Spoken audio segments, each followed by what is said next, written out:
What's up, y'all? What's going on? What's going on? Welcome to another episode of the In the Zone podcast, Saturday edition. You know what we do on Saturday at noon? We break down a classic black movie. And I am somewhat, a smidge, ashamed of myself that I am just now getting to this movie. I'm tripping. My bad, y'all. My bad, people. I'm tripping. Anyway, today we are going to discuss the classic, the musical phenomenon, one of the best movies ever made. Not really, but still. Purple Rain. First and foremost, let me say I hope everybody's out there safe, taking care of yourself. Had a happy Thanksgiving. Hope you got to at least see some family and friends, be it in person or virtual, and got your full plate of stuffing, dressing, whatever you call it, turkey, ham hocks, whatever you black folks eat these days, or vegan. I don't know what y'all doing out there. But anyway, I hope it was enjoyable. Got your drink on. I know I did. Let me introduce my panel, my guest, my co-hostesses for the day. I could not do this without them. And I'm sure a few of you will hit me in my chat and say, how the hell are you having this conversation without me? I couldn't have 30 of you. My bad. First, let me introduce, y'all know her, y'all seen her. Y'all know she ain't gonna know what the hell she saw this movie first and foremost. Shanine, what's going on? Hey everybody, happy Saturday. Woo. Welcome to the Purple Rain review. Happy holidays. Not a first timer in my world, but I think a first timer on the podcast. You're forgetting about me, and it was a legendary podcast on PWI versus HBCU. Oh, that's right, PWI, and then you were on, and then she was also on Dating During COVID After 40. My bad, I'm tripping. Jen Lee, y'all seen it before. What's going on, lady? Yeah, first off, you can never do a Prince podcast without the lady who actually danced on stage with Prince. I'm sure the only one. Thank you very much. I also cried like a baby at Purple Rain in the damn park when he died. Cried like a baby. And then for sure a first timer, but not a second timer. I'm sure I will have her back again. Actually, y'all know this one. This is an award-winning producer, TV personality. Look at her grinning. Your favorite shows, she knows. She did it probably. End day. What's going on, baby? Hey, everybody. Happy Saturday. So, y'all know how we do it. Every Saturday, we do a little movie. Prince, R.I.P., my man. Sorry, take a pause. One of my fave all-time movies, even though this movie kind of sucks, but literally it's still, I just watched it again this morning for like the umpteenth time. I can't even tell you how many times I've seen this movie. And every time I see it, I realize this is not actually a good movie, but it's a fucking fantastic movie. Like these two things can be true at the same time. If anybody has not seen ever. What's up? It's the best worst movie ever. It's definitely the best soundtrack ever. But we're gonna get into that. But yes, it is in the pantheon of best worst movies ever, easily. If you've not seen Purple Rain, first of all, shame on you. I don't even know why you breathe, much less why you're watching us right now. But if you have not seen it, it is a semi-autobiographical tale of Prince and how he came up through the ranks in the music biz in Minneapolis to be specific. It's not specific to him. It's not an exact tale, but it's kind of got some pieces of his life in it. Was a critical success, definitely a financial success. Had a budget of $6.8 million. Made almost $70 million. The studios originally didn't want to release it to wide distribution. And then by wide distribution, that's 200 theaters. They thought it was kind of an art house indie flick. They thought they had a flop on their hands. They really only wanted to put it out to 50 screens. But the producer of the movie secretly invited the movie critics from Rolling Stone and a couple other papers or news magazines to the screening. They wrote glowing reviews, and then it released to 900 theaters as opposed to the original 200 theaters. Obviously, an amazing decision. Prince was the first and only artist to ever have the #1 single, the #1 album, and the #1 movie out all at the same time. GOAT. The GOAT. And obviously it made money. It was successful. We all saw it. I saw it at least 5 times at Evergreen Plaza myself. I might be only paid for it once, but I know I saw it at least 5 times. So let's dive into it. Purple Rain. Jennifer, first time you saw it, where were you? Who were you with? Where were you at in life? Let's talk about it. It was 1984. Right. I was 13 years old. And honestly, that was my introduction to Prince. My sister, who's 7 years older than me, I like to throw it out because people always ask who's the oldest. She obviously is at 7 years, but anyway, took me to go see it, and I fell madly in love. That was the beginning of my Prince love affair. Purple Rain at Evergreen Plaza, me and my sister. I saw that movie, I think at the Plaza, like you, probably 5 times. I'm pretty sure I did pay, and every time that I saw it. And then I owned it on tape, DVD, like you name it. I've probably seen Purple Rain 100 of times. Yeah. Okay, Carl. Wait, so you weren't one of those kids that went to Evergreen Plaza, paid for a movie, and then went and saw like 3 movies? You didn't do that? No, I was raised by a devoutly Catholic woman. I didn't do that. I didn't do that until college. Shit. We stayed movie hopping. No. Day. So much like Brian and Jen, I too saw it at Ever Black Plaza. My parents were completely anti-Prince. He's too nasty, you're too young, blah, blah, blah. So that had to have been the summer I was going into 7th grade. But the cool adult on the block took me. Not without my parents' permission, but my parents weren't going to take me. She took all the kids on the block. So I only saw it one time because she was only going to sit through it that one time. But I too, like Jen, that is where my love of Morris and my love of Prince began. Like I knew some songs prior to that, but that was the first time that I actually like saw them. And it was love at first sight. Evergreen Plaza with the cool adult on the block. Now, that's fair though. That's a fair reaction from a parent, because if you think back at it, Nasty Mind and Prince shirtless and ass chaps and just, it was a freak on first couple of albums. It was rated R. So remember, we were only 13. Right. I mean, to see an R-rated movie with nudity, sex, I mean, it was a lot. It was a whole lot. And thank God for that. The one cool adult on the block who used to do things with the kids that the other parents didn't want them to do. What was her name? I don't want to put her on blast like that. Okay, all right. Okay. ST those are the initials. ST. That's as far as I go. All right, Auntie ST. We still love you. we love Miss ST, right? Shanine. I know this one, Brian. We talked about this before. I know. I do but know everybody this wasn't watching one. before. Yes, I know where I saw this one from. My grandmother, she took me to see this. So I was 9 in 1984.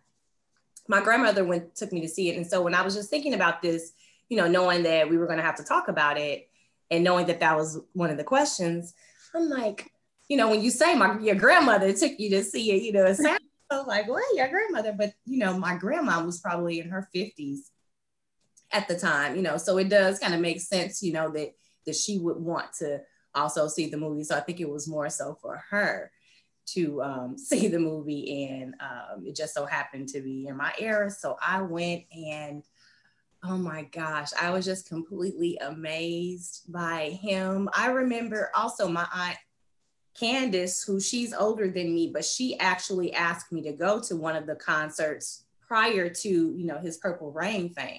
And I remember then just being like no, like he's too much, I regret that. Gone to see that concert, but Purple Rain was definitely when I fell complete, like everybody, I fell in love with him. Oh my gosh, it was the best. It was the best, and he taught me so much. I say this all the time, but I learned so much from Prince and about being a woman and all that stuff.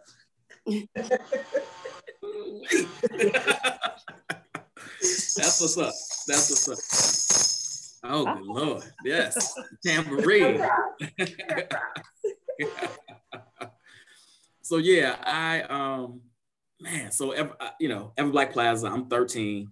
I think I'm in 8th grade. I don't think I graduated. Brian, I'm a year older than you. You was not in 8th grade. I think so. At 80, oh no, you're right. I was not in 8th grade. I was in 7th grade. You're right, 84. So my mom takes me and my older cousin to go see it. She's 3 years older than me, I think. So she's in high school, barely, but she's in high school. And I'm already a Prince fan, right? Like I got some of his stuff on wax. Don't ask me why or how. 1984 was big for me. I mean, not 1984. Yeah, the album. So I was already a Prince fan. Now, clearly, Purple Rain pushed it over the edge, but I was already a Prince fan. So we go to Ever Black. We go to check it out. And, I don't know what to expect. You read the little Roger Ebert review, and that's really all you really kind of know. Mm-hmm. So when Apollonia dives into what is supposed to be Lake Minnetonka, I became a man that day. Let me tell you, I became a man that day. My manhood blossomed in full effect. But it's uncomfortable to sit next to your mother, right? While this is all going down. And then they got the little sex scene in his bedroom this whole time. I'm like, looking at my mom, like, can I be looking at, like, are you all right with me looking at this? So, but that's my cool mom. Love you, mama. But obviously it's half concert. There's actually only 50 minutes of non-musical action in this movie. It's really a concert film, kind of sort of this concert movie blend, but it was awesome, and then I wasn't die hard before that, but now like a lot of the rest of the world, I become die hard. But then, like I said, at this point, I can kind of hop the bus and go to Evergreen and kind of hang out a little bit, Ever Black, and me and my boys, I had a couple of boys that were a couple of years older than me. We stayed in Purple Rain, right? Like, now half the time we was probably sitting next to some little girls trying to get our Mac on, but don't matter. The wave of Purple Rain was washing over me repeatedly and turned me into a Prince fanatic. Mm-hmm. So, I mean, love this movie.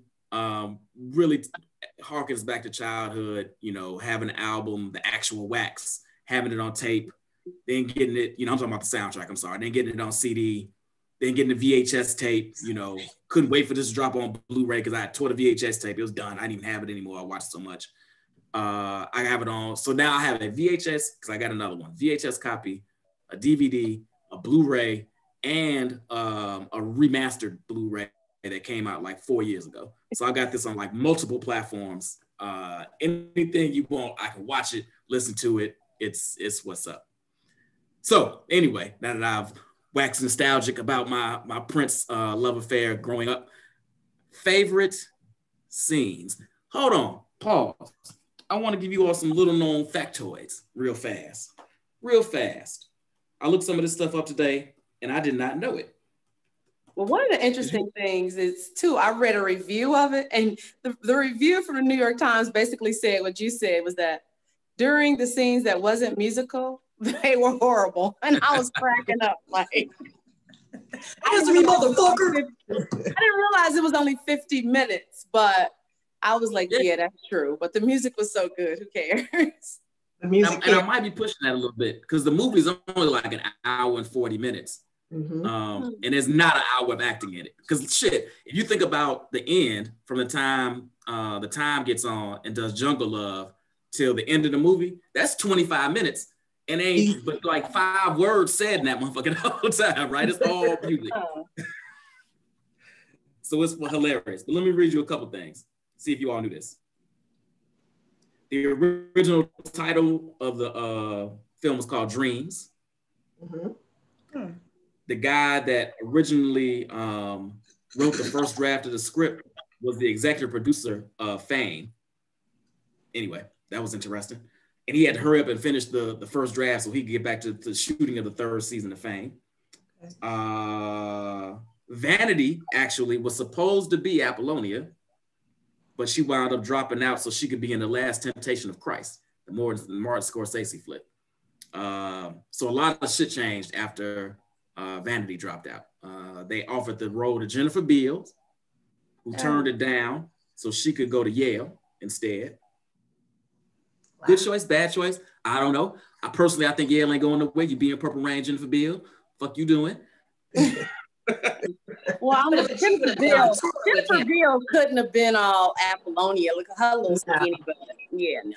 But Jennifer Beals, just based on Flashdance, she was a dancer, so that probably truly could have propelled her career at that point, after she might have been Cat. I don't know. I think it was Apollonia's spot, and the person who was supposed to have it had it. Right. Sure. And Jennifer Beal may have been a better actress than Apollonia, which would have thrown the whole non-acting versus real off, Right. You want to keep all the playing field level. This is fair. Right. This is fair. Although I think Vanity is equally a bad actress, so I think it would have been fine. Definitely. We saw that in Last Dragon. It was equally bad. Yes. But equally good, right? Well, not equally good, bad, right? It goes back. Equally good, bad, right? Hold on, she was all right, Action Jackson. No, we're not. No. No, all right. No, really. So, all right. At that age, when Vanity came on screen, she could be saying, blah, blah, she could be Charlie Brown's teacher. I wouldn't even know what she was. Yeah, I was gonna say, I think you were looking at it with little boy eyes. She was. I still am. I still am. Let me see. Hold on. Prince gave them 100 in typical Prince fashion. Gave the director 100 songs to choose from for the film. 100 songs. That is so crazy. Because right? So they might give you 20, maybe 30. That's a lot. The fool gave 100 because that's Prince. The director didn't want to include When Doves Cry because he thought it wouldn't be a hit because it didn't have a bass line. Wound up being the #1 song on the soundtrack. Yes. And Purple Rain wasn't even one of the 100 songs. He heard it live at First Avenue being performed live and said, we gotta do that. And it became the freaking name of the album and the damn movie. Crazy how these things happen. Mm-hmm. Prince insisted that Apollonia break up with David Lee Roth. I didn't even know they were dating, but that makes all the sense in the world. Wow. That he didn't want his co-star to be known for dating someone famous and made her promise not to date anyone publicly while promoting Purple Rain. And she only had to eat what he ate. That little motherfucker was crazy. Wait a minute. So He crazy. ate? Whatever he ate, she ate. She couldn't eat anything else. Why they were that's cool. Well, so I've read articles and I've seen interviews of like his hairstylist talking about just his eating habits and his regimen. Like he didn't eat meat, so pretty much he didn't want anybody around him to be eating meat. Now they probably could eat it when they were away, but from my understanding, like he wasn't down with that. You can't. It's a meatless environment. So. But was that in 84? Was he off of meat in 84 or that came later? I don't know. But what he said, whatever I'm eating, just for you. He probably fed it to her like a baby bird too, like he'd shoot it up, put it up. You roasting me out now. Stop. Prince was a wild boy. Wendy and Lisa actually were a couple during filming and stayed together for 20 years. No, I had no idea. Yeah, that I did. Did you know that, Inday? Yeah, I knew that. And I've seen an interview with Wendy where she says they were doing some sort of photo shoot. And she said he never spoke on their homosexuality or not, but they were posing and he came over and took Lisa's hand and put it around Wendy and said, okay, now that's better. Now it's perfect. So he was completely accepting of their relationship without ever saying anything. That's dope. 20 years. Wow. That's some more supposedly really good friends. They work together all the time. They score a lot of movies and TV shows, stuff like that. That's dope. All right. Some little known factoids. I had a couple more, but the Wendy Lisa one was the bombshell for me. Like, what? Yeah, that was. Computer Blue rings differently to you now, then, doesn't it? Hey, shit! Let me play it right now. Hold on. Let me put it on. That's my song, though, man. Yeah, I'm definitely gonna have to listen to that again. That's right. New ears. With different ears now, Brian. Right? That's right. New ears. All right. So, what's your favorite scenes in the movie? Inday, you the rookie here. Start us off. Okay, I'm the rookie. So, definitely Jerome and Morris trying to determine the password for when that sweet thing shows up. And you see, you come get me, cool. The whole what, it, got it. That thing is hilarious. I cannot watch the movie without rewinding it at least 5 times. So even though the movie is like an hour and 51 minutes, for me, it's like 2 hours and 20 minutes just because I rewind that one part over and over and over again. Even down to the last part where Jerome gets frustrated, he takes the shoe and hits it on the table and goes, what? And then they, then it segues into the song. That to me is like one of the absolute best things. That Abbott and Costello. That's an Abbott and Costello type routine. Exactly. Who's on first? Type. Yeah. It was the Prince-ized version. It had been Prince-ized. That's right. And I'm sorry, but Morris in the alley with Apollonia drunk after the performance. right. Chris grew with his $400 cashmere. I just got this coat out the cleaners. $400 cashmere. Exactly. The fact that you had to say the price means, boo-boo, you couldn't afford it. That's what Black people do. Black people love to say the price. What'd you say? Black people love to say the price. They love to say the price of something. Like, come on. That actually was my answer to the blackest part of the movie also. The fact that he had to quote how much he paid for that coat. Fair. That means you just got it out of layaway right before that performance. That's right. Yeah, that's why he's so mad. Right. So those are 2 of my favorites. There are multiples, but those would be 2 of my favorites. And it's interesting to me that both of them contain Morris. Yeah, I'm giving you the side eye on that, for real. You giving me a side eye? Yes, because I didn't say it was all. I said it was 2. She's leaving us something. Right, come on, Jan, since you got commentary. So my favorite moments involve Prince, The Beautiful Ones. I just love that song so much. That's probably my favorite song from the album. So when he sings that, I just felt like he was singing to me. I mean, my 13-year-old self was just like, oh, listen to my man. Like, he's talking to me. And then, of course, on the flip side of that, Darling Nikki, like, I think my hormones must have been raging because, like, at that point, I wanted to have sex with him. So I'm like, I hear Darling Nikki, and I'm like, oh, Prince, can we please have sex? Please. So Prince then stayed on my list of men I wanted to have sex with from age 13, probably until I realized how short he was. I might have been about 40 at that point. I must have been a twisted kid because Jen, in that scene, I felt like he's not supposed to be letting people know what happened between the 2 of them. He can't be singing on stage about the sex they had. Shit. Right. I mean, you show up with another man, I'm about to sing it. It's fair game, baby. Yeah. Hey, I got you with The Beautiful Ones. I'm gonna dish you with Darling Nikki. That's how this shit goes down. You got to have it both ways. Right. Exactly. I thought that was rude. It was rude. It was supposed to be rude. It was exactly so. There's levels of rude. There's levels of rude.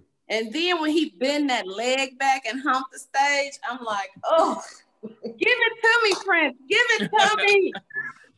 Come back, Nikki. Come back. That's the funniest part of the movie to me. When he sees her get up and run off and he says, come back, Nikki. Right. I'm like, Prince, you a dirty little motherfucker. I love it. Right, exactly. All right, Dave, what you got? Well, I mean, they've said it all. The password scene, definitely my favorite scene. I like the scene when they are in the dressing room, the entire band, they're all in the dressing room. And, Wendy and Lisa are a little salty, because he's not, listening to the music and everything. And that's when Docs is like, I don't know, maybe God got her periods crossed or mixed up. Scene, of course, Lake Minnetonka scene. Lake Minnetonka. How did y'all not talk about Lake Minnetonka? Lake Minnetonka. But they said everything else. But Computer Blue, that's also one of my favorite scenes because that's one of my favorite songs.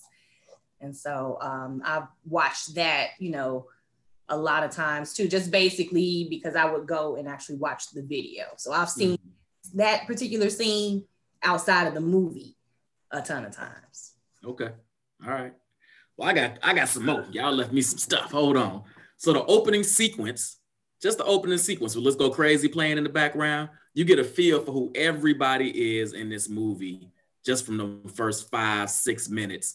Apollonia hustling around. She jumps out the cab. She sneaks in the club. Apollonia was only 19 in this movie, by the way, which struck me as a little, now that I'm thinking about it, as grown men, I was like, ooh, shit, sorry. I don't know how old she was in real life, but she was 19, it's supposed to be 19 in the movie.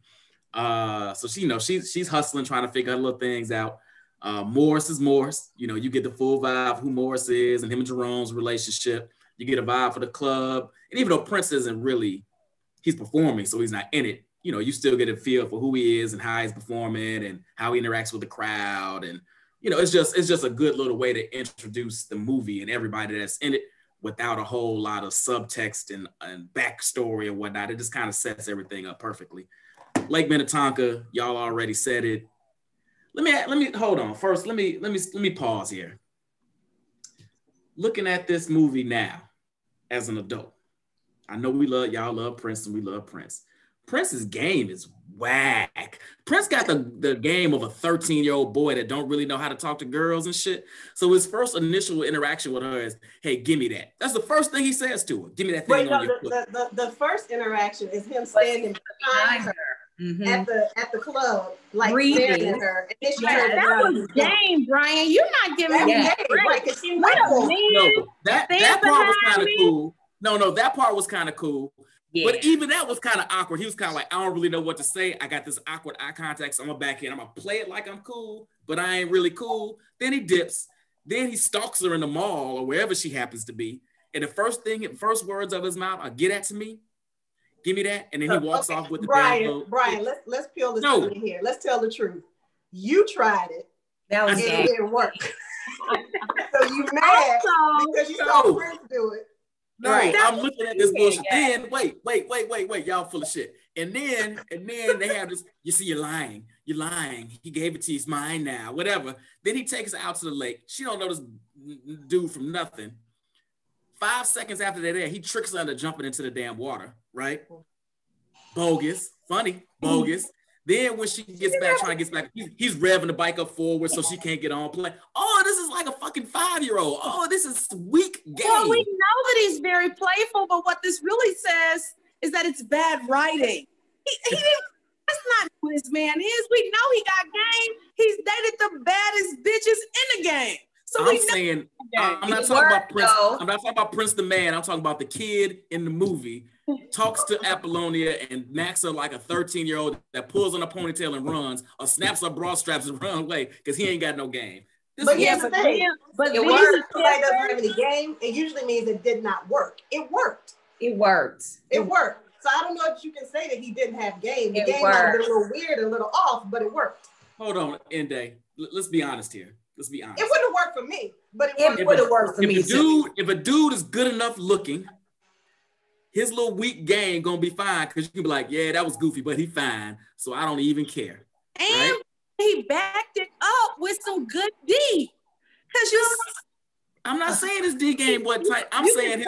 Look the way he kissed her. The way he kissed her alone, I don't give a fuck what he talking about. The way he kissed her. This is what I'm saying. Take off my clothes. This is what I'm saying.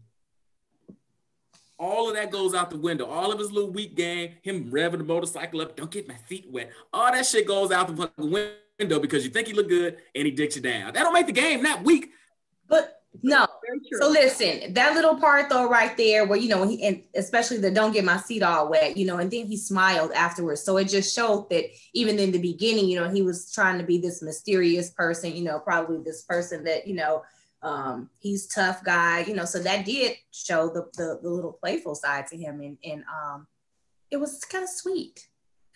Thank you. It was kind of creepy if you think about it. This 19-year-old girl who has nobody in this town, she's in a new town. She goes and follows this guy. She gets on a motorcycle with him. She gives him the only thing that she has that's pawnable because she didn't have any money. We saw how much money she had when she snuck out of that cab, right? And then you go in his mama's basement which is like unfinished. You have sex with him. Like everything, Prince's game, I would have to say was tight because he got it. Apollonia just wasn't too smart. There was a lot in there. PSA, ladies, you don't follow a dude, get on his motorcycle and go to his mama's basement. It's just not what you do. Hold on. Listen, and not give him the one pawnable thing that you own. Right. One of the first words he speaks to you, I give it to you. And bought him a present. Right. Baby, his game was strong, Brian. No, his was strong. Bad game. Right. And we're not gonna have disparaging remarks about somebody taking anybody to their mama's basement. Thank you very much. I had a lot of fun in my mama's basement. We're not having that. I'm just saying his preliminary. I get all of what y'all saying. If it works, it's not weak. I disagree. Certain motherfuckers could just get away with certain. Boris Kojo can come and have the goofiest game, and y'all gonna overlook that shit because it's Boris Kojo. Facts. That's all I'm saying. That's all I'm saying. It sounds like you're mad because you must have really needed game. Hell yeah, I ain't Prince. Right. Shit. my game had to be crafted over the years. I don't know what you're talking about. I couldn't get away with that shit. I wasn't Prince. All right, hold on. I got a couple more. All right. We already talked about the beautiful ones. Jen spoke on that. Like, he got the girl crying. Now, see, that's game. When you get on stage and sing, that's game. He should never talk. He should just sing everything. After this, we talked about the after season performance, and then the last 25 minutes of the movie. Right. That's the best part of the movie. Sings Who doesn't know the dance? I would die for you. I mean, everybody knows that. He cleaned up the mess he made at his house, which is always the dumbest shit in movies or like in real life to me when people tear up their own shit. Like, what are you gonna have to clean that shit up? I know you mad or hurt or whatever, but right, you need that. Hilarious. That's your shit. What are you doing? But so like the last 25 minutes of the movie is untouchable, and it's probably because there's like, I think the only words spoken are when him and the waitress, when he's leaving the dressing room after Purple Rain, after he goes back there and thinks it's over, and she comes back and he's like hi, she's like hi, and she's crying. She is worse than Apollonia. She is the worst actress I've ever encountered.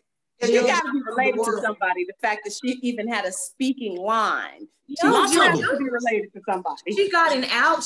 Has albums. Like Prince put her on after that. So I am friends on Facebook with literally every member of the Revolution that has a social media page, and she's very active on her page. What's her name? What's her name? That's Jill Jones. Oh, you're gonna make me Google her. Right. She has music out there. Prince going after that. That's hilarious. He had 3 speaking parts. When she meets Apollonia in the first place, right. Prince comes in and he gives her Wendy and Lisa's tape. And at the end, when they're crying and he walks past her, hey, why is this motherfucker talking? And why don't the brother in the band ever get to talk? Everybody else in the band got a speaking role, but the brother. That's hilarious. Prince racist. Good point. Okay. Can I ask a question about something Brian brought up? He said, Prince was cleaning up. This has always confused me, and maybe it was so simple that I just missed it. Didn't his dad say, I don't write my stuff down? Prince writes it. So what was all of that sheet music? Was that Prince's sheet music? Because he made it seem like it was his dad's sheet music. It had his dad's initial on it. I think his dad was just giving him shit. Like, I ain't got to write my stuff down like you, blah, blah. I think he was just taunting him. Okay, because like all these years, I've been like, but wait a minute. Where's the continuity director? Because he said he didn't write anything down. All this stuff has his initials on it. What's the truth here? That was a good catch. Or I could just be making excuses for fucking horrible writing. It's possible. With this movie, I would, yes, you're right. True. You're right. It could be anything. It could be anything. It could be anything. I always felt like it was his dad giving him static. Like, you're not the musician I am. You're not as good as I am. Because, that was kind of had this tenuous relationship. Mm-hmm. Then when he's tearing, he realizes that his dad, actually did write music. Right. Yeah. Right. But he was surprised too when he was like, right. Yeah. I don't write it down. Hilarious. That's the difference between me and you. Right. We gonna get to him later. Now I'm so tough. I'm gonna blow my brains out after I beat this woman's ass. Get out of here. Yeah, Blackula had a lot of issues. Blackula, yeah, he did. What else was he in? Oh, Tales from the Hood. Yeah. Y'all are crazy. All right.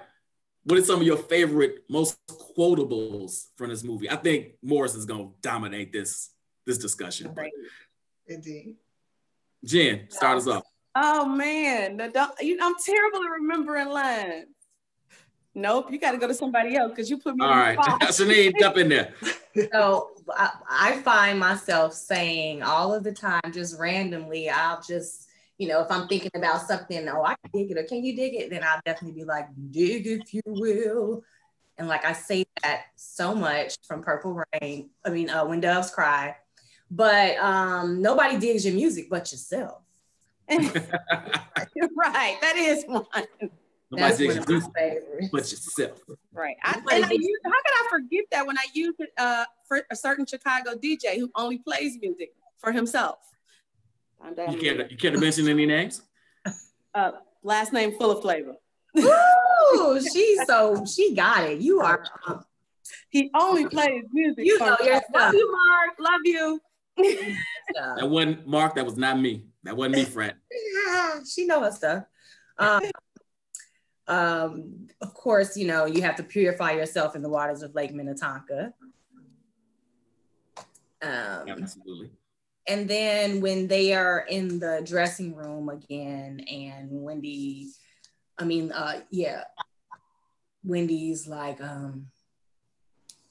what do you think? We're not going to put our dark cloud over your head, I can't. Obviously, it's not the best quote because I can't quote it. I'm about to say you kind of undermining your whole premise here with this. I didn't watch it this morning or last night. I didn't watch it because I just felt. Well, you should know this stuff by. That's what I'm saying. I felt like I knew it by heart. That's all right. Inde, what you got? So one of the unsung heroes to me in this movie is Billy, the manager. The owner, whatever. So when he and Prince, or when he and the kid are getting into it, and Prince says, "That's life," Billy's response is one of my absolute favorite lines. He said, "Life my ass, MF. This is a business."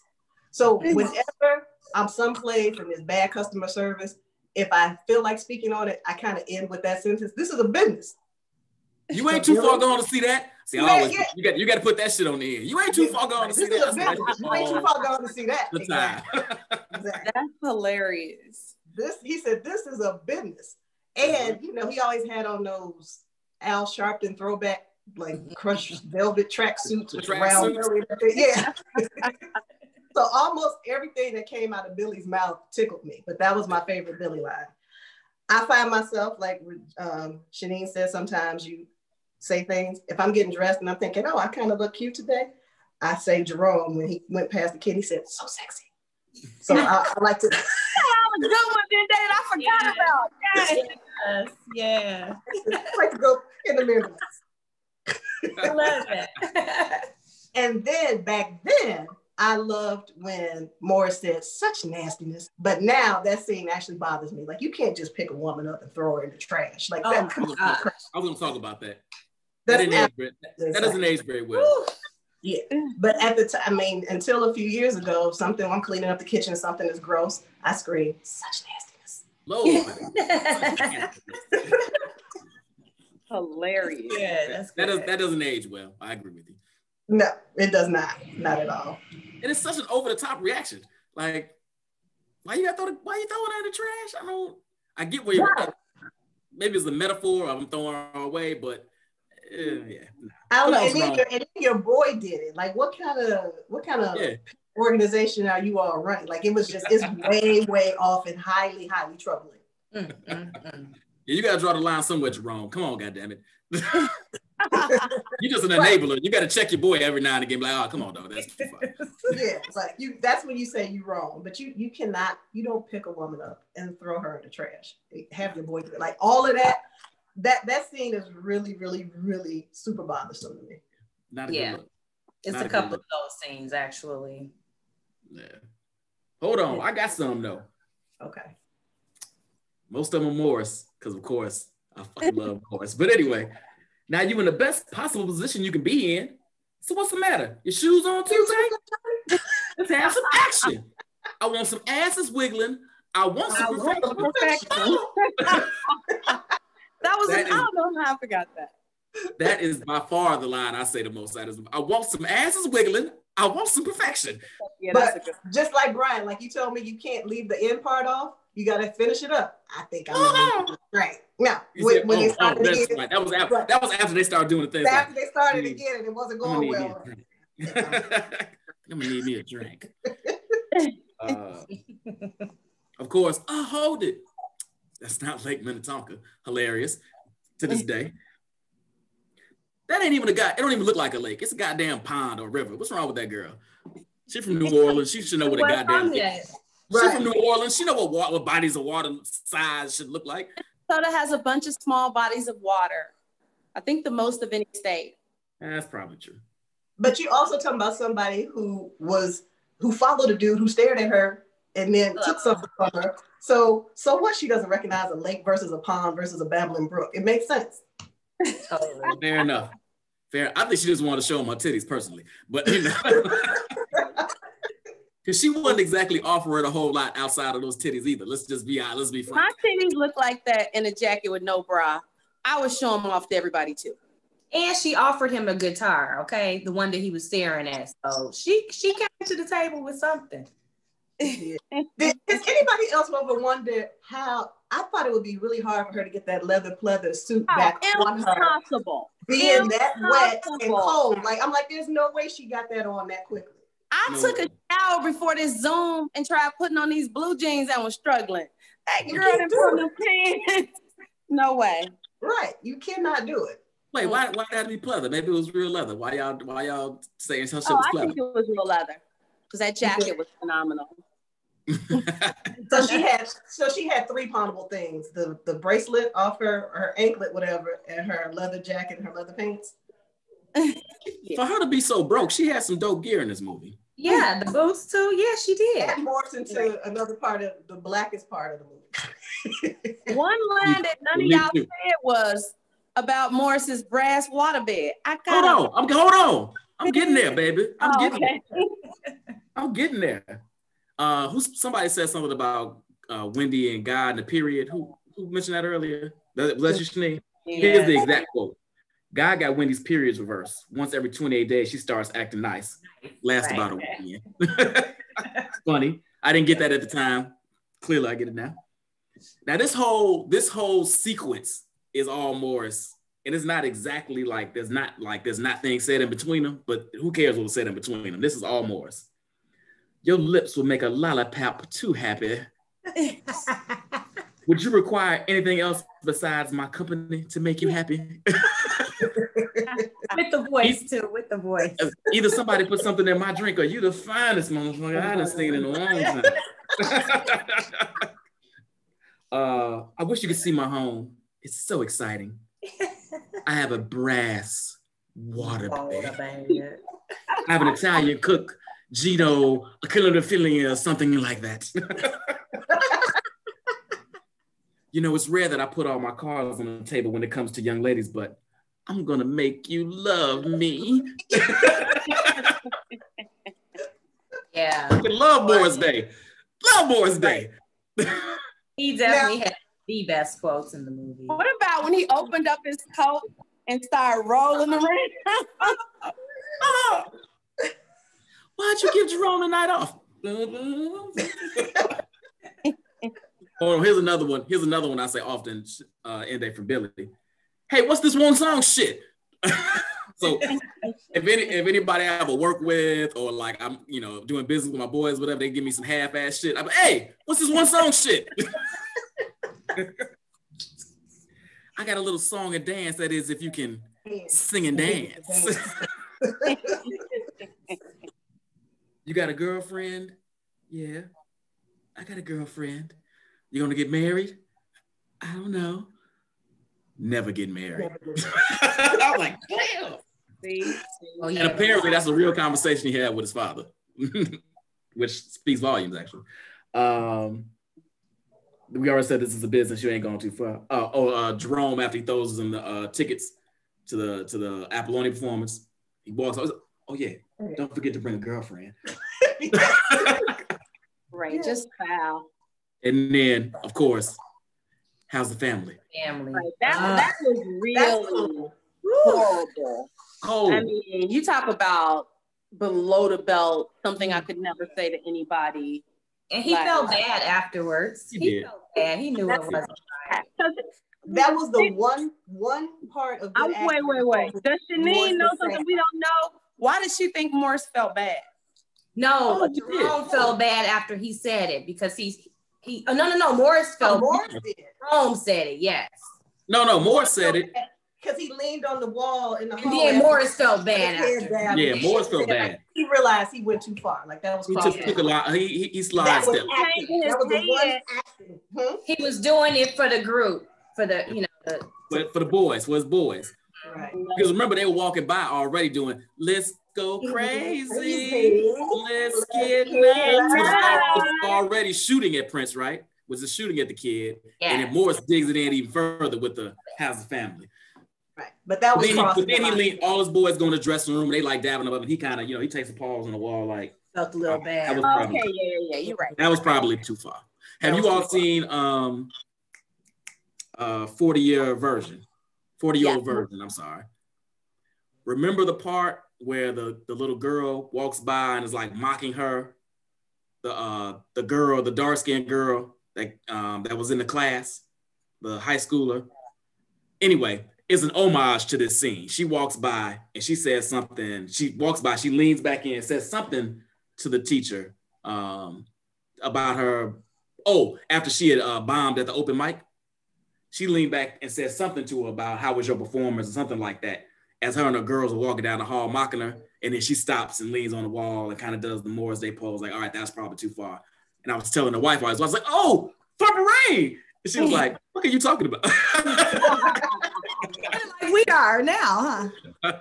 I was like, that was an homage to Purple Rain. She was like, all right, okay, whatever. Too funny. Anyway, that was it for my quotes. I think those are the best ones. Yes, those are good. Let's get into it. Morris, you are a genius. Morris had so many like little quick ones I didn't want to say them all. And it's not even so much what he said, it's the way Morris said it, right? The way he delivered. Yeah. And you talk about scene stiller. That movie would not be a movie without Morris Day in the time. Totally. I mean, he definitely made the movie. Plot twist. Yeah. Absolutely. Love Morris in this movie. And Jerome. Did Jerome actually play any instrument to sing? No. Jerome just danced and held the mirror. That's what he did. Right. Even in real life? Yeah, I think in real life he's a musician. Yeah. Mm-hmm. Okay, so in real life he like wrote some shit and could play some shit? I don't know. I've only seen him hold the mirror at the time. Right. Concerts. He was in Under the Cherry Moon as well. Yeah. Doing the same thing. He was buttering toast, and he was. So no, I don't recall. I gotta look that up. I is that his job? Has he made a career out of doing this and holding the mirror? So was he the original Mr. Bentley? I think so. Oh, indeed he was. Fair enough. He's a trailblazer for Farnsworth Bentley. Yeah, get it. Bentley, right? That's what I was trying to say. Why I call him Mr. Bentley, but yeah. You put some respect on his name. I do love Jerome, and I'm like I said, I'm a Morris Day in a Time fanatic. Whenever they come to town, my friends start running because they know I'm gonna grab somebody, maybe go with them, and they have not changed their act in a million years. So throughout I do the whole concert. I know the choreography and everything, but he's had fake Jerome with him for over 10 years, and it just hurts my heart. I know new Jerome has a job, but I want old Jerome. Wait, what happened to old Jerome? Old Jerome is, alive and kicking, but he doesn't travel with the time. I don't know if there's some sort of, they have kind of fallen out, if there was a contractual beef, I don't know, or he just got tired of holding mirrors. I don't know. Right. But the time when I go see Morris Day and the Time now, for like probably over the last 10 years, it's always a fake Jerome. So K-Dub Wade says Jerome was replaced almost 10 years ago because they had a fallout. Okay. Dang, that's sad. I mean, if you the motherfucker holding the mirror and doing the two-step, how you got any position to be falling out with somebody? That's the one motherfucker you need to be cool with the rest of your life. Exactly. Jerome, you're not, unless Jerome saved up his dough. Jerome's like, you know what? I don't need this shit. I've been saving all my mirror money. Fuck you. Right. Mirror money. Dad, been an ass for 30 years. I'm sick of your shit. I'm not throwing any more women in trash cans for you, Morris. Look, right. I've been throwing bitches away for 30 years for your ass. I'm done. Sick of this shit. All right. We kind of. Wait. I have an interesting tidbit that I just learned from Google. Go ahead. Jerome is actually Terry Lewis, of the bassist from the Times' brother. His brother, yeah. And he was in some Janet Jackson videos. Do y'all recall that? I vaguely recall it. Yeah. Vaguely. Interesting. And he was in Screams of Passion video too, right? Yeah. Family. I don't. Oh, he sure was. Look at Jerome. He turned no talent into something. I like it. Go ahead, brother.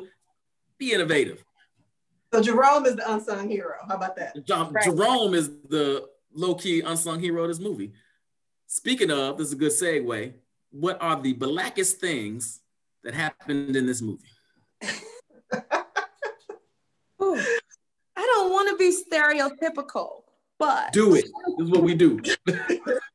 and Black people, forgive me, but your mama and daddy upstairs fighting while you in the basement with your boo is Black as hell. I cannot think of anything blacker than that. Wait, point of order. Him and his mother and his father were getting it in that night, actually. They were actually getting along that night. Oh, yeah.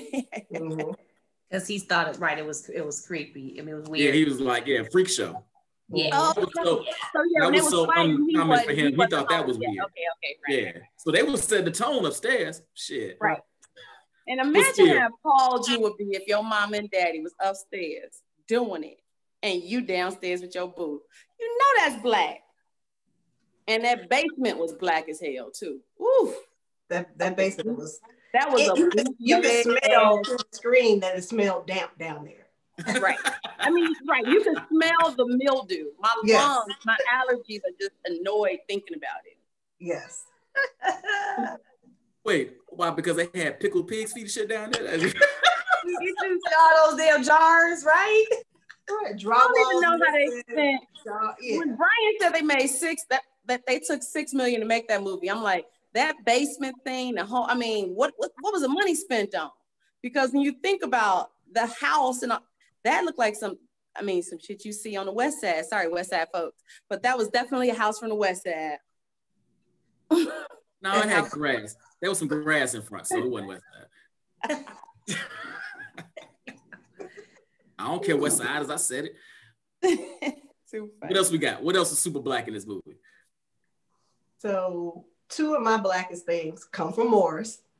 One, we saw him come out of his little raggedy apartment, all his suits stacked together. You vacuum in, like the whole apartment is this big. But yes, you have your. Did you see the bra hanging off the? Yes. And you got your boy driving you, like you have a driver in this car. You roll up on Apollonia, try to roll the window down, and the window doesn't go down. So that's you right.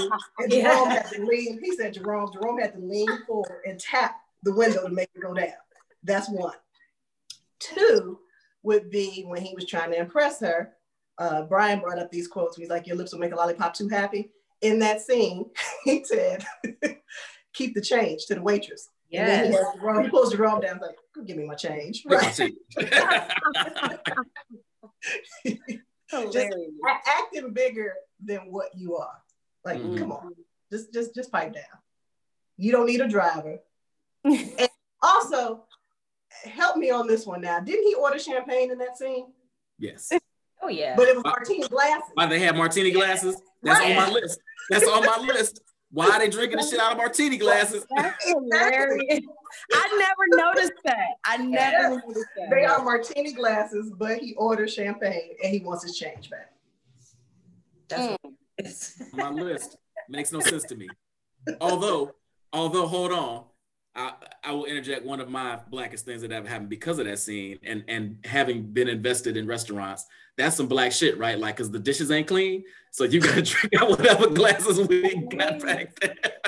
And you know, the club was packed, so that's they didn't have no more glasses. Right. And actually, if you think about it, Jerome came over with those glasses, swinging them like this.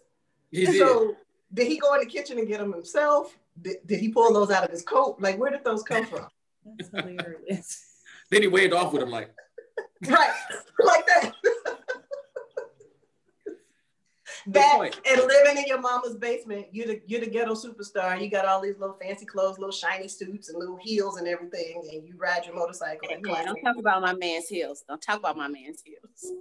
I love him, but they were heels. I'm just saying. My whole point is he spent all his money on his gear, but he's still living in the basement. But they're supposed to be younger. Yeah, I think he's only supposed to be like 21, 22 in this movie, maybe. Yeah, young and struggling upcoming artists. Yeah, yeah. But you got some nice stilettos and a custom motorbike. You know.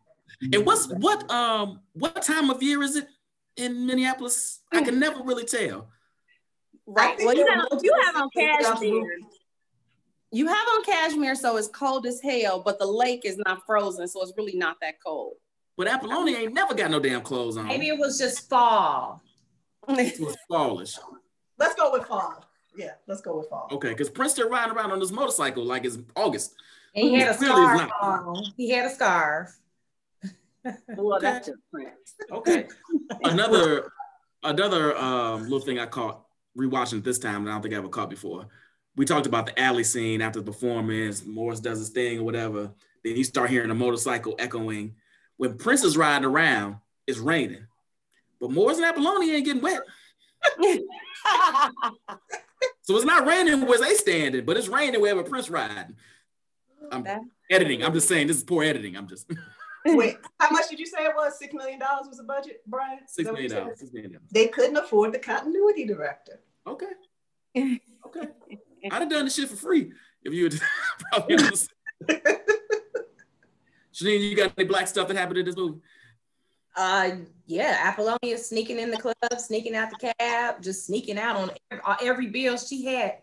Yes. Yeah. She had like $40 fucking. I mean, she ain't really had no choice. Another question now that you bring that up. How much was a room a night at this little shady motel she was staying at? I wondered the same thing. She only had like $50. Yeah, she couldn't afford it. She couldn't afford it, whatever it was. I don't believe that she was able to afford it. So she just dodging my man every time he come around for his daily rent. No, you know what? She put it on her credit card. Y'all only saw her cash. She had a credit card. No, she didn't.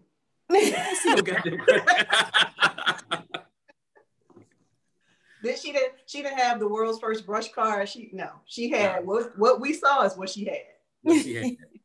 What she had.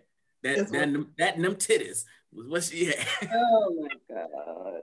Sorry, Janine, it was on you. I'm sorry. What else, Black?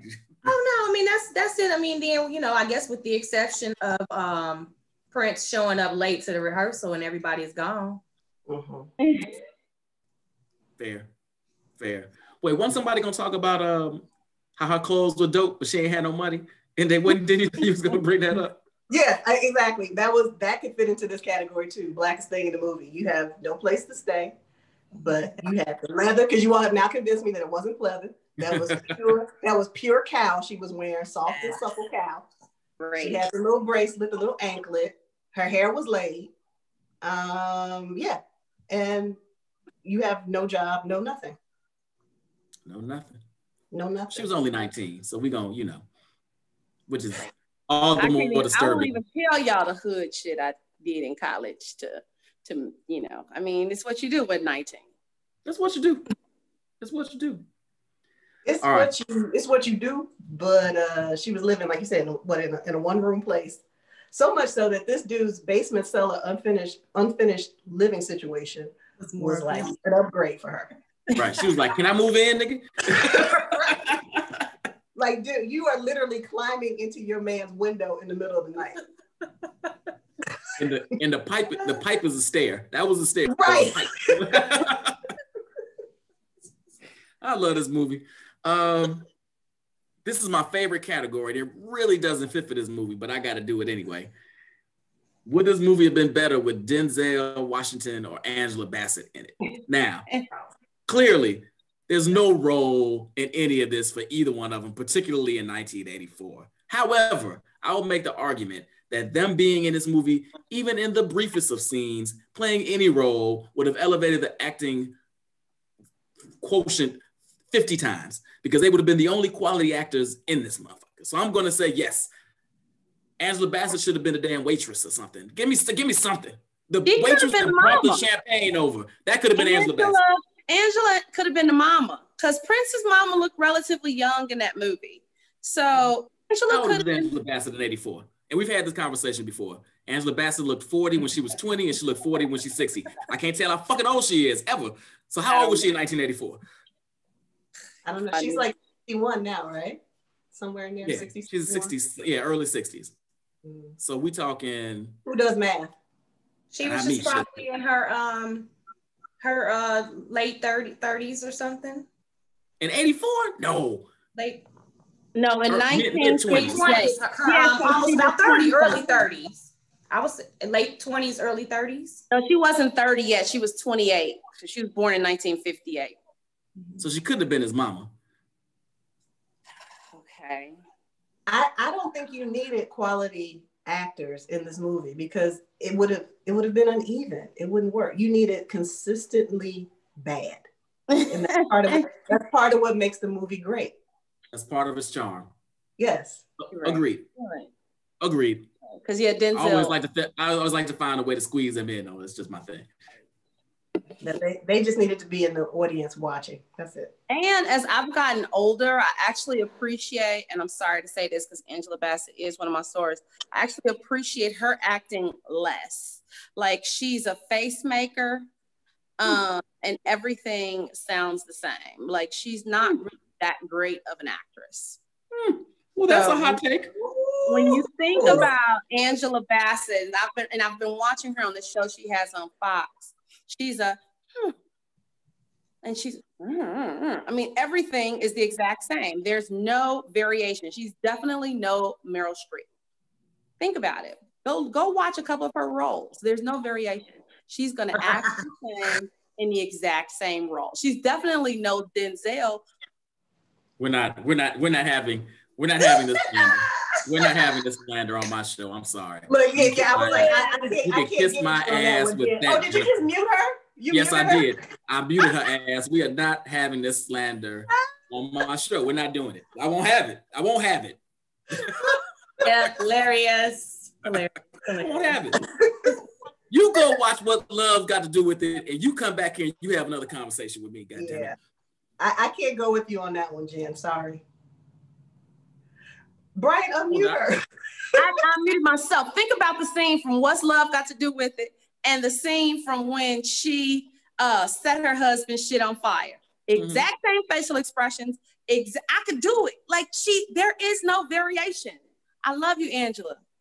But your arms, I'd take them. Your body, amazing. Variation in acting, no. And she went to Yale as well. I could make the same argument about Denzel, No, you can't. No, you can't. Oh, I could. Hurricane, Training Day. I could. Malcolm I could make the same argument. I wouldn't, but I could. I don't think you made that argument either. I could. Denzel is Denzel. No matter who he plays, he is Denzel. But he is a different character. And you're gonna get different facial expressions, unlike Angela, who's gonna give you her constant. No, you're not. You're gonna get this. You're gonna get that same Denzel thing he always get. There's this montage that somebody put together of Denzel's face and Denzel. He said something, my man, in like fucking 75% of his movies. You're gonna get a my man from and that Denzel face from his ass, my man. In 75% of his movies, Denzel is fucking Denzel. one of the best actors of our generation. Love Denzel. I would never besmirch him, but I can make the argument that Denzel is Denzel in every role. And can I say this? However, Denzel, Angela, neither one of them belonged in this movie. Who were supposed to be in this movie. Thank you for bringing it back. Thank you. Yeah, we back on track. Let's come on back to the purple. Come on back to the purple. I could only see Denzel as Billy. That's it. That's it.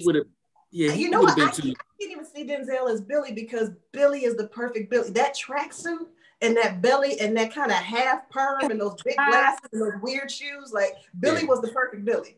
Yeah, you need the club owner to not be suave, to not be good looking, to kind of be, because if you've been in the industry and you know a lot of these dudes that manage and own clubs, they all look like, for the most part, look like shit. Like they're not attractive. This is how they get anything in life because they own the club or the bar or whatever. So he's perfect.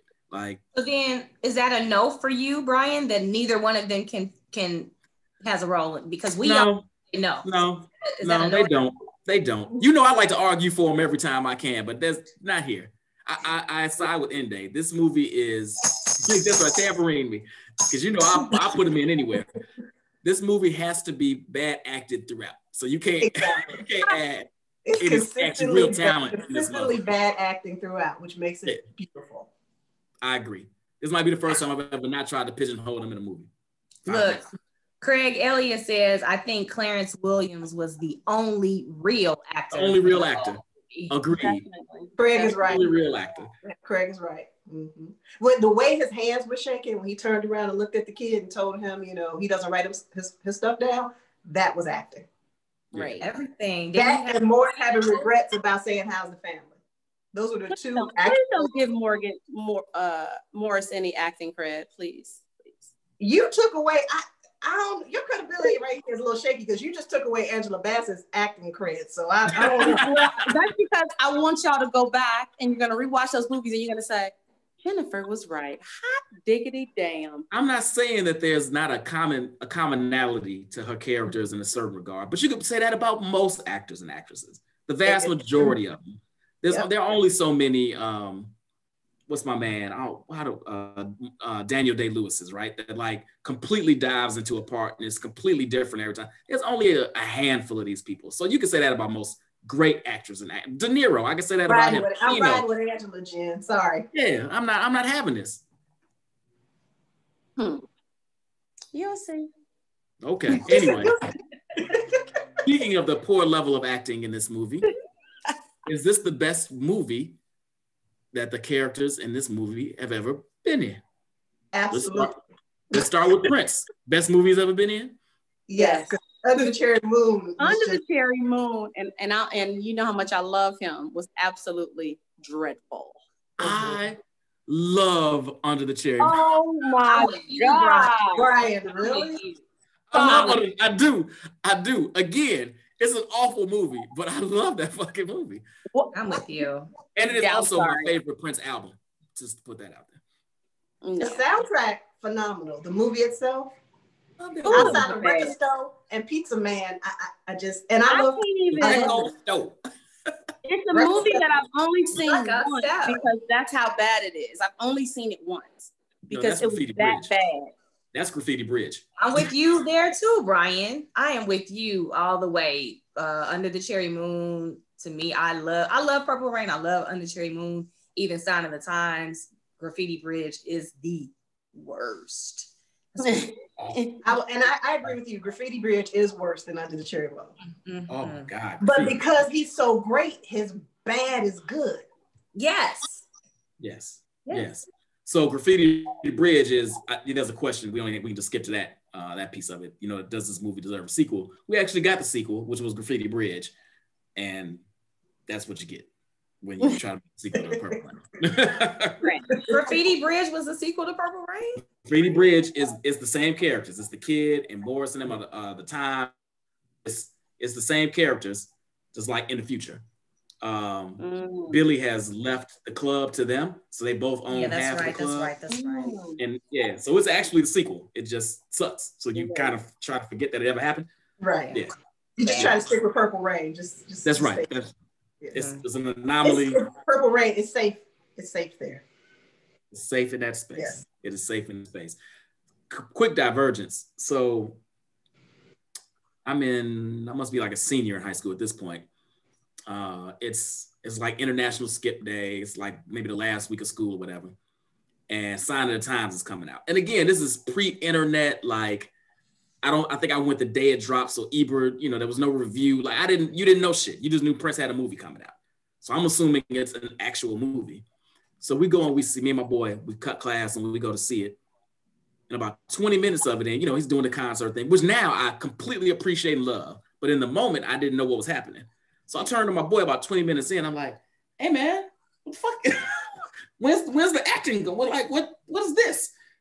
And after like 35, 40 minutes, I'm like, hey, man, I think this is all we gonna get is a concert. This is bullshit. I was hot because I didn't realize it was just a concert movie. I thought it was a movie. Now, I got it on DVD. I love it. I put it in all the time because it's, but at the time I thought it was gonna be the Under Cherry Moon or the Prince, like Purple Rain. No, it was just a damn concert movie. I didn't want to see that shit at 17. But anyway, neither here nor there. So Prince, we're saying yes. Apollonia. Was she in anything else? Right. Yeah. So yes. Oh. Yeah. Morris Day. Yes. But Morris was Morris in anything he was in. Like it didn't matter. He was always. Is this the best? Is this the best he's ever been in anything? Yeah. I'm gonna say yes. This actually is. This usually is a harder category, but for this one, it's really fucking simple. Okay. Prince's dad. What's his name now? His name's still on my head. Clarence. Clarence Williams. Oh, heck no. Best thing. What's the best thing he ever been in? He's the only one that got a. I got a Google. Blackula. Blackula. That's yeah. No. I am such a Tales from the Hood fan though. I gotta go with Tales from the Hood. No, he was in Hoodlum. Hoodlum is a classic. Oh, that's true. He was. Hoodlum with Lawrence Fishburne? Yes. A classic? He was in Deep Cover, also a great movie. Yeah, no. Purple Rain is not the best movie. He was in Sugar Hill, another movie that I loved. I love the soundtrack more than the movie, but yeah, no. Purple Rain is not his best movie. All three of those movies are middling. They not better than Purple. I mean, no. Purple Rain is better than all those movies. Purple Rain is not better than Hoodlum.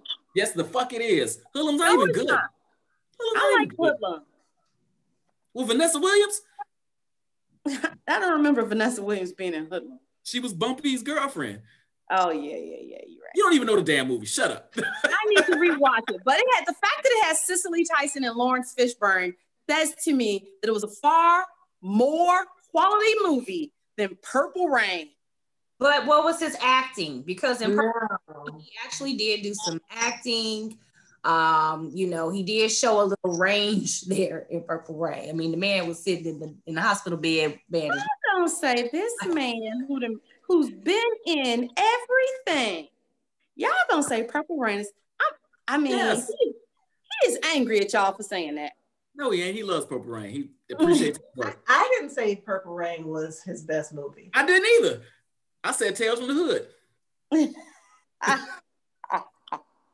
Don't get me started on Cicely Tyson. I'm gonna stick with Blackula. How about that? I can live with Blackula. Don't you start me on Cicely Tyson either. I got smoke for Cicely Tyson if you want to talk about some non-acting motherfuckers. Listen. No. Right. He about to. How can I mute him? Can I mute him? I hope you can figure it out because I can't even be involved. I can't even be in the room if that conversation is going to be had. Right. She's an icon. I can't be linked to that. You cannot mute me. I said I can't be linked to. You cannot mute me. Cicely is also a Delta. Like, I will not have it. Cut it out. I love Cicely Tyson. She's overacted in a few Tyler Perry productions. Well, what you're supposed to do on Tyler Perry. That's the whole point of the Tyler Perry movie. There needs to be overacting. Exactly. So stop. But she was doing her job. What else you got? Right. I'm just saying. Did you see that Tyler Perry movie where she was playing the mom and Felicia Rashad was the bad guy? Mm. Grace, A Fall from Grace. Oh, yeah. Yeah. Come on, y'all. Cicely Tyson was not She at her needed a best. check. That was the case of her needing some money right then. Like, come on now. Fine. I Cicely don't hold should Tyler not Perry need no acting money against either. anybody because it's Tyler Perry. But fine, I'm just saying. Hilarious. Was this movie? I'd like it to be duly noted that I did not agree on any of that. It's in the cloud. You've been okay. You've been exonerated. Yes. It's fine. All right. What else we got here? Do we need a sequel? We already talked about it. We got it. Sucked. Was this movie responsible for anything in the culture? Oh my God. Like, first off, I used to wear this huge Prince button to school. And then when I got to school, it had a kickstand. And I would sit it on my desk. My 8th grade teacher would be like, bitch, like you driving me crazy. But she let me do it. I had naked Prince posters above my bed. I would say that Prince introduced sexuality to teenage 13-year-old girls. Shania, like, yeah. Like across, the fact that my mother would let me have this little naked Prince poster in my bedroom over my bed. I don't know. I felt like Prince was like my life for several years. I just can't even imagine my preteen years without Prince. Culturally, he definitely impacted me in every way. I mean, so much so that, I mean, when you think about just true artistry, I mean, we know he's the best, but that movie, the soundtrack, I mean, I think it was cross-generational too. Everybody loved the soundtrack, from the 13-year-old girl to my father actually owned the album too. At that time, you know, he's a 43-year-old man. So everybody loved the music. The movie, maybe not everybody appreciated it, but I definitely think everybody appreciated the music from that movie, regardless of age and race. You had a naked Prince poster above your bed. Yes. And, you know, I was just sitting here thinking, like, where's my button? Like, my mother sold the house. Like, I know that button was in that damn house. What did the poster look like? Was it from the Dirty Mind album? Was he actually? It was the one he was laying on his stomach, and it's like all this little smoke around him. And he, I know what you're talking about. Was that from Love Sexy? No. The roundest, most beautiful ass, just. And you could see the little hair on his ass in the poster. Like, I used to wake up and kiss it because I was slept on the top bunk. So he was literally like right there, like, mwah.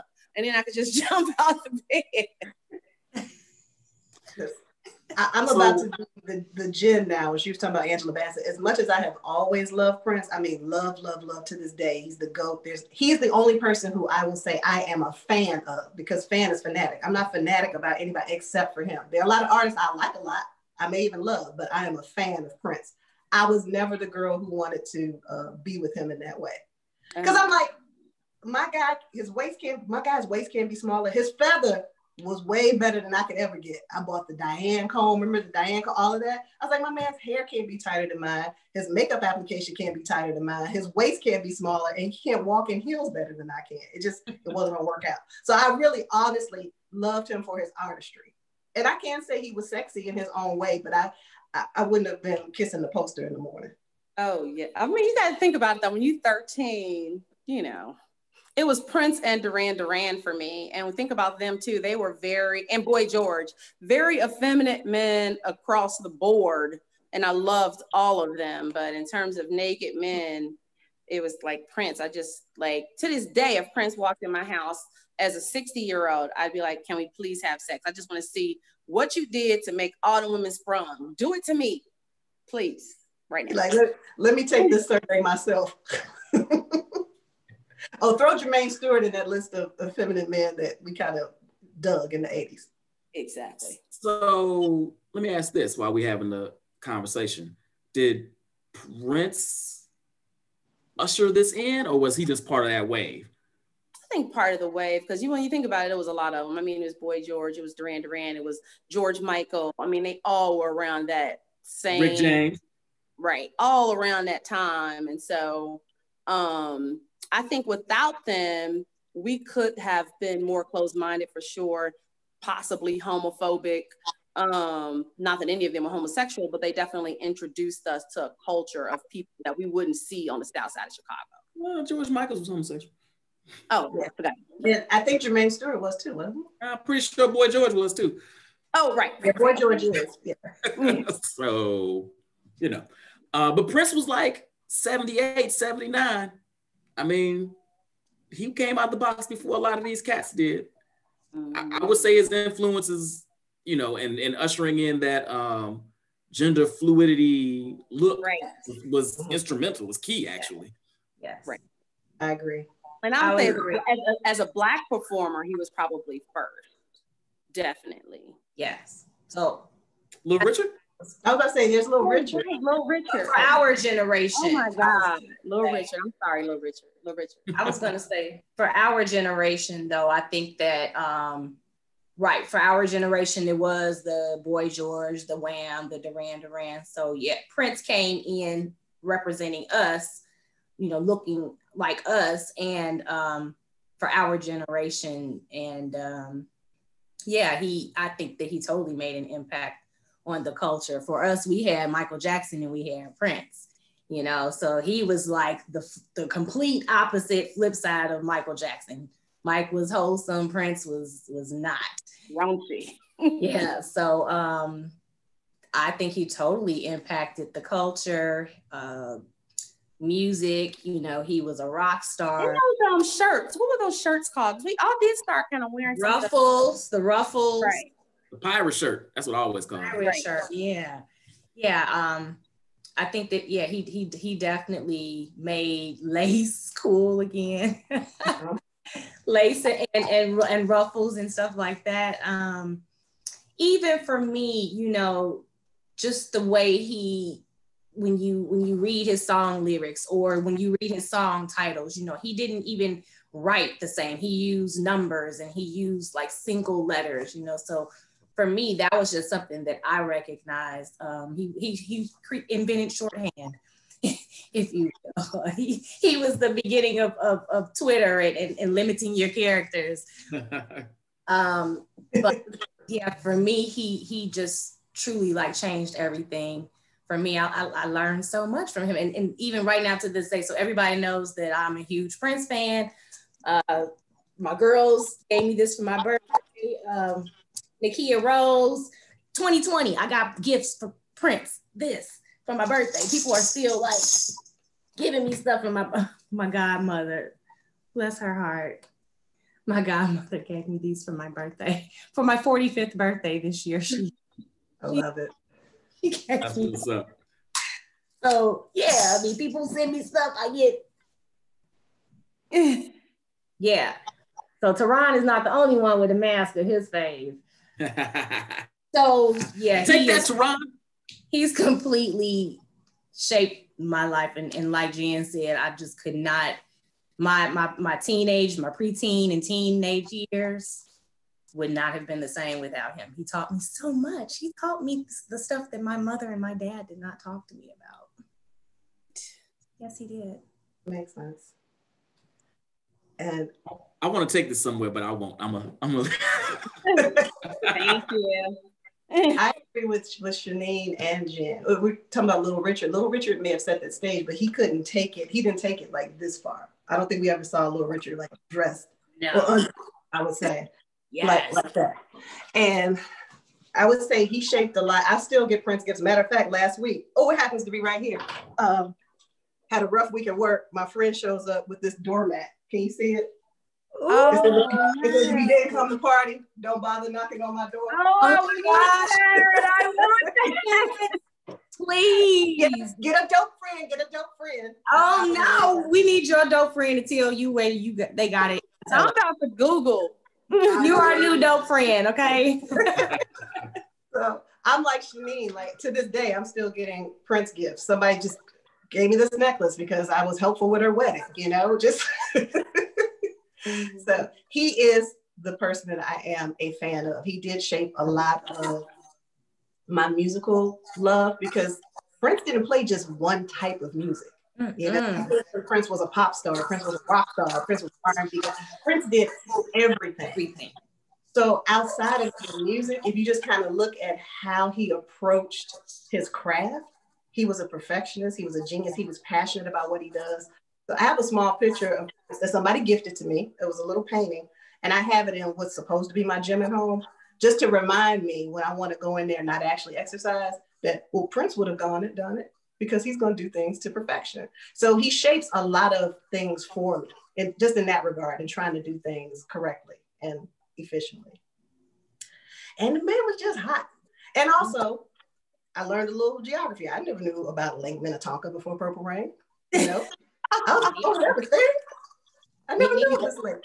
When 5 months after he passed away, I went to Minneapolis to go to First Avenue because they had The Revolution was playing there with Andre Simone. So of course we go to Paisley Park, but this is before you could go in, and they didn't have tours yet. And I was just like, I am outside of where all this genius was created. And just being outside was electrifying, you know? And then when I went back and when they had it open, you could go in, and I was like, this is the best day of my life. And I did that, Shanine, like you, on my birthday. I flew in the night before. I think I got landed like 10 o'clock at night. I was there for less than 24 hours. Did the Ultimate Experience tour and then flew back home. So I was like, I turned 45 a few years ago, but on my birthday inside of Prince's home. I was like, best birthday ever. You are the friend I've been looking for my whole life because I feel like all of my friends know how bad that I want to go to Paisley Park just for any reason. And we have not done it. I feel like I am one of the worst Prince fans because I have not gone yet. Like, I mean, I will go back with you. So, it was absolutely amazing. I got my Purple Rain cup there at Paisley Park. So excited. Look, like I'm excited.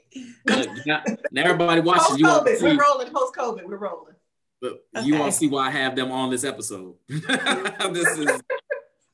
This is the reason.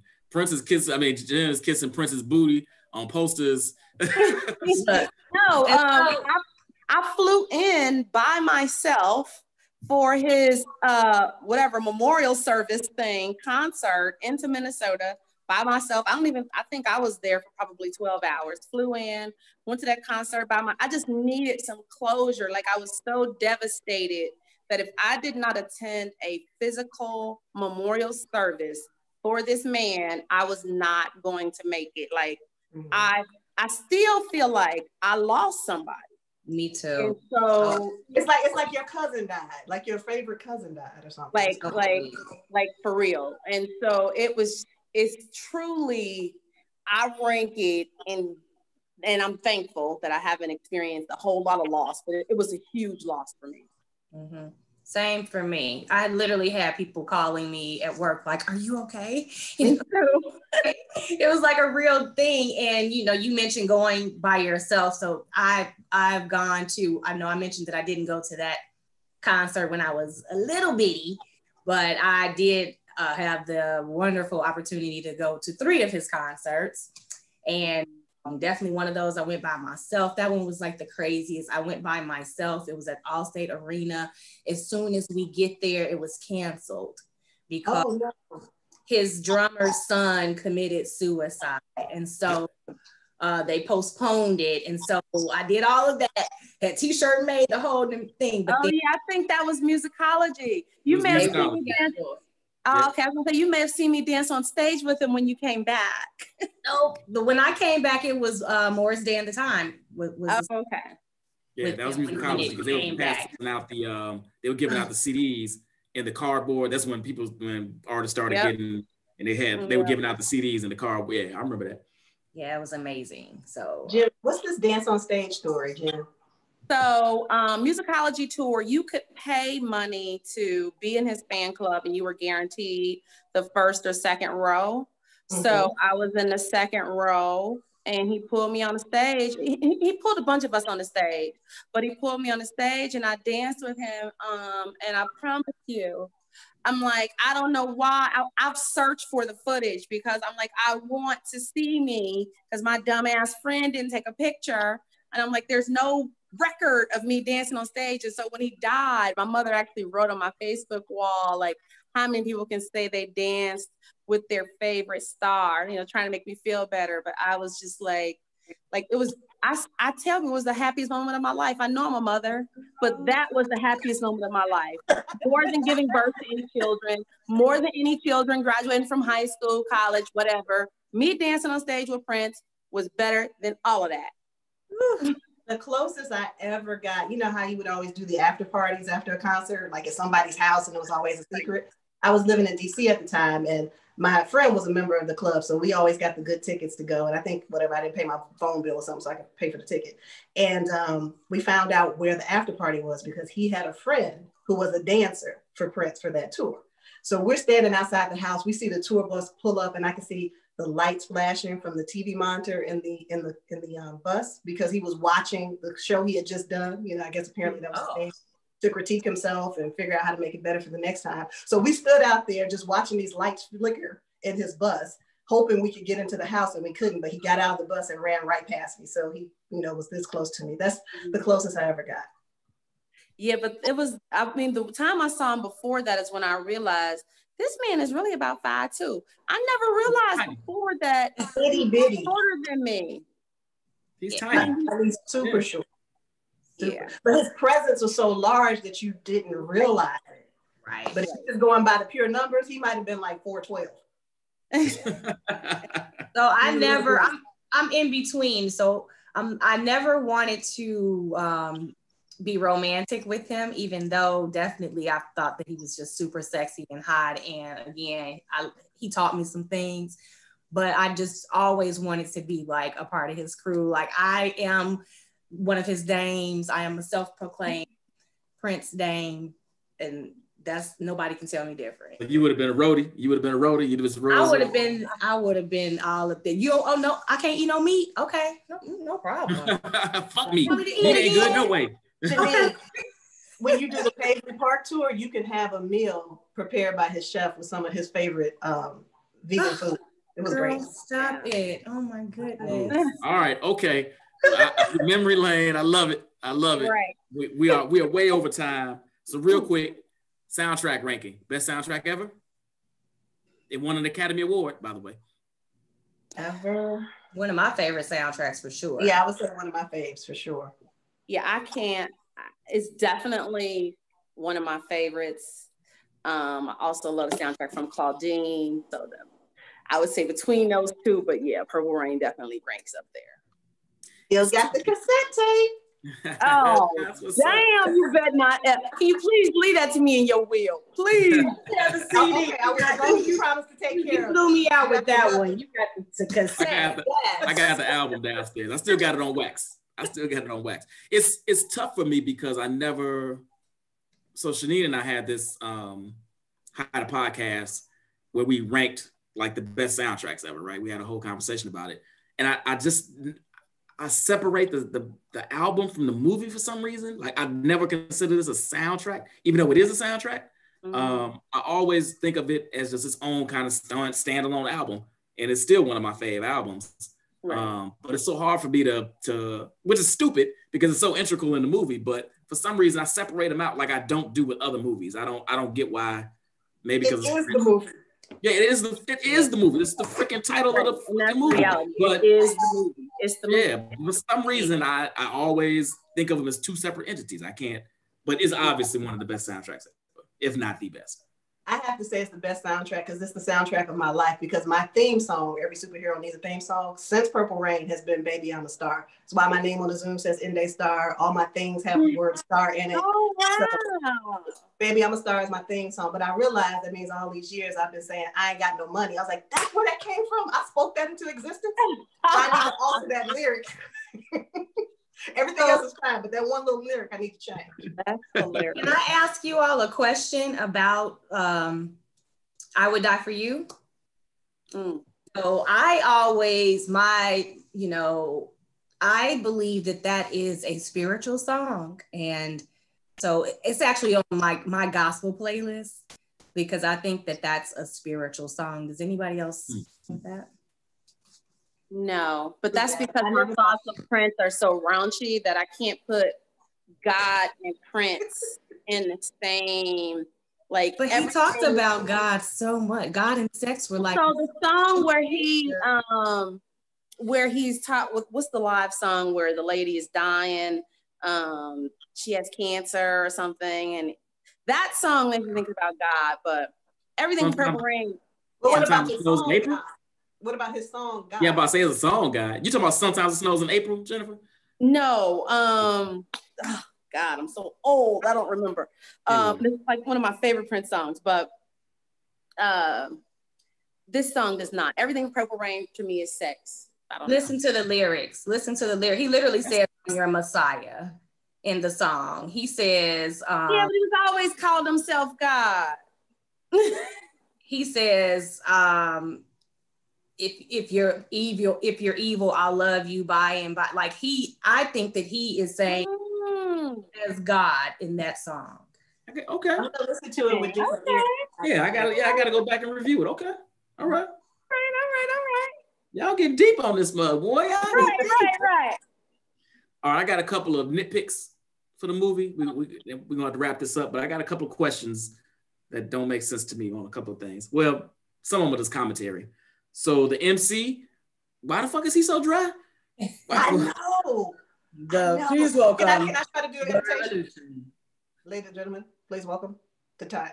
Yeah. A little bitty stick, like, yeah. It was like he was stoned or something. He I didn't even love drink. that. I think I love I don't know. That's me just added to it. Yeah, that's weird. I thought the same thing. Oh, something I didn't bring up in What Changed the Culture. Fake moles. Did y'all notice almost everybody in this movie got a bullshit fake mole on their face somewhere? Like all you motherfuckers do not have moles. Stop it. What's the time span here between everything happening? A week? 2 weeks? I'm gonna say 3 months. 3 months? It's not winter yet. I think Apollonia became his girlfriend in 25 seconds. Yeah. Right? Maybe it was like 2 days, 3 days. 2-3 days. Yeah, it was 3 weeks tops. Tops. The only time I can't track the time is when he hits her. She buys the guitar, comes to the house. This is another one. This is not how you break that you're gonna join the band, right? You don't bring a nigga a guitar, so then that's awful. But that's 19. Maybe you don't know how to sugarcoat these things. But all of that happened. Him meeting her buying a guitar, all that was in 3 days. Mm-hmm. I can't track her in 3 days too. Yeah, I can't track after she leaves and she joins the band. I can't track between that and the performance at one club. It was at a week, 2 weeks, 3 weeks. That's the only part that's fuzzy to me. I can't track how much time that was. Maybe it was about a week because he already had the choreography. He just needed the right performer. Right. So right. I'm saying a week. Wasn't he a little scruffy? He had let his hair grow a little bit, facial hair grow a little bit in between that time. So we're saying 3 weeks tops. I'm going with 3 weeks. I'll go with 3 weeks. It ain't no damn 3 months, Jennifer, because he was still riding around on a motorcycle. So that shit was not, it was not dead of winter in Minneapolis. Okay, all right, we're gonna say 3 weeks. That's a lot of shit to go down in 3 weeks. So there are 3 bands, and they keep saying it's the time, the revolution, and then the other damn band. Why was it on Prince to go? That other band sucked. Why wasn't he the one that was gonna get replaced? This fucking band was awful. Mountain here, mountain there. Nobody want to hear that shit. I don't get why Prince was the one that was, maybe because he was just sick of his little personal shit. But the other band should have been the one. Billy told you the stage is no place for your personal. Right. Hey man, nobody want to hear that mountaineer shit. I don't know what. Come on, stop it. Get that Mountaineer. Mountaineer. Stop it. That should have been out. But the little rock in the audience was hot though. It was. Yeah, the little rock was here. It was. Remember the black guy, like right there in the beginning? Oh, that was that. Yes. He was. Yes. And then, so Prince comes after the performance, the Apollonia 6 performance. He kicks Morris into the trash. She gets on a motorcycle. They drive to wherever they are, the trail, the rail yard, or wherever it is. They have this really strange interaction. They clearly haven't talked in weeks. He pushes her, he controls her, don't want to take the drink or whatever. She takes the earring out and symbolically throws it at him to say, we're now broken up. But then where does she go? They in the middle of nowhere. All she got on is like a bustier and a cape and some boots. It's cold, it's raining. She ain't got no money, ain't no cell phone. Where'd she go? Right. And Princess Apollonia did not make safe choices. She did. Apollonia's been raped 3 times in this movie. Myself. 3 times she's probably been sexually molested in this movie by the choices she's made. I don't what. And Prince bends down, picks the earring up, he crushed. He don't go back and at least get him like, well, let me give you a ride somewhere. But he's an asshole too. Like, where did she go? She probably walking a good 5 miles to get somewhere. I don't know. Anyway, these are the things that happen when you watch the movie 100 times. You start thinking about stupid stuff. Anyway, y'all.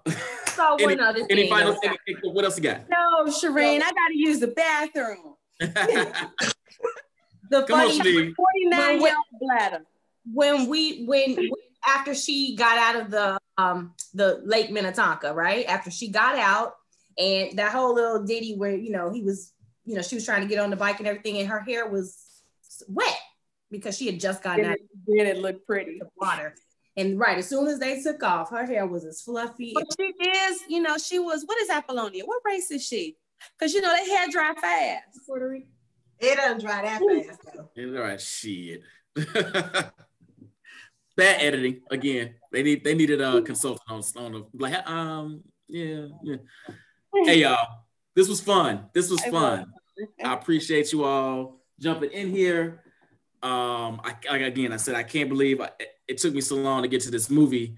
I know this took like 2 hours, y'all. So if you hung in there and watched this whole thing, you are a Prince fan, right? And you are the shit. And I love you. We will be back. I will be back next Saturday. I have not decided on a movie yet. I've got a couple in it. You said who? Claudine, do it. I'm not doing Claudine.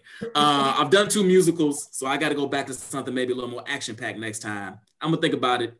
Maybe Shawshank Redemption. That's not action-packed, but it's a diversion from what I've normally done. Anyway, y'all have a good rest of the Saturday. Enjoy the rest of your holiday. Be safe. Don't do nothing crazy. Everybody that's watching the Mike Tyson Roy Jones fight tonight with me, we're gonna talk about it on Facebook. I'm saying a little prayer for Roy Jones. I hope Mike don't knock his liver out. It could get ugly. Happy Saturday, y'all. Salute. Thank you, ladies. Talk to you soon. Bye-bye.